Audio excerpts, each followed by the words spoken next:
Kerala state service pensioners union Peermade block കമ്മിറ്റിയുടെ ആഭിമുഖ്യത്തിൽ വിവിധ ആവശ്യങ്ങൾ ഉന്നയിച്ച് പീരുമേട്ടിൽ പ്രതിഷേധ പ്രകടനവും ധർണയും സംഘടിപ്പിച്ചു. ജില്ലാ വൈസ് പ്രസിഡന്റ് ലീലാമ്മ ഗോപിനാഥൻ പരിപാടി ഉദ്ഘാടനം ചെയ്തു.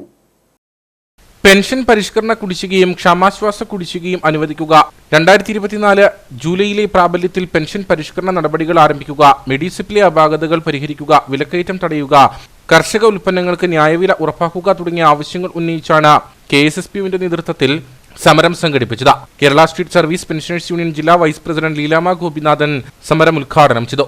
FSCTU ജില്ലാ കമ്മിറ്റി അംഗം M രമേശ് മുഖ്യപ്രഭാഷണം നടത്തി. കേരളത്തിൽ പണിയെടുക്കുന്ന മുഴുവൻ സർക്കാർ ജീവനക്കാർക്കും അധ്യാപകർക്കും പെൻഷൻകാർക്കും ലഭിക്കുന്നതിന് വേണ്ടി ഗവൺമെന്റ് ഇടപെട്ടിട്ടുണ്ട്. പുതിയ മാറ്റം വരുന്നതിന് വേണ്ടി ഇപ്പോ ചർച്ചകൾ നടക്കുകയാണ്. നിങ്ങൾ നോക്കൂ, ഇപ്പൊ ഇവിടെ പറഞ്ഞല്ലോ, ഇടുക്കി ജില്ലയിൽ കട്ടപ്പനയില് കോഓപ്പറേറ്റീവ് ഹോസ്പിറ്റൽ മാത്രമാണ് മെഡിസെപ്പിൽ ഉള്ളത്. അതുകൊണ്ടാണ് കഴിഞ്ഞ ദിവസം സംസ്ഥാന ഗവൺമെന്റ് പുതിയ ഉത്തരവിറക്കിയത്. ഇനി മുതൽ മെഡിസെപ്പ് മാത്രമല്ല, സർക്കാർ ജീവനക്കാർക്കും അധ്യാപകർക്കും മെഡിക്കൽ റീഇംബേഴ്സ്മെന്റ് കൂടി അനുവദിച്ചുകൊണ്ടുള്ള ഉത്തരവ് വന്നിട്ടുണ്ട്. മെഡിസെപ്പ് ലഭിക്കാത്ത സാഹചര്യം വരുമ്പോൾ അവർക്ക് മെഡിക്കൽ റീഇംബേഴ്സ്മെന്റ് ആനുകൂല്യം കൂടി കൊടുക്കുന്നതിനുള്ള ഉത്തരവ് കൂടി വന്നിട്ടുണ്ട്. അതോടൊപ്പം മെഡിസെപ്പിലുള്ള പ്രശ്നങ്ങൾ പരിഹരിക്കുന്നതിന് വേണ്ടി എല്ലാ സംഘടനകളുമായി ചർച്ച പൂർത്തിയാക്കി അത് പുതിയ ഒരു ഉത്തരവും തീരുമാനവും താമസിയാതെ തന്നെ സംസ്ഥാന ഗവൺമെന്റ് ഉത്തരവ് ഇറക്കും.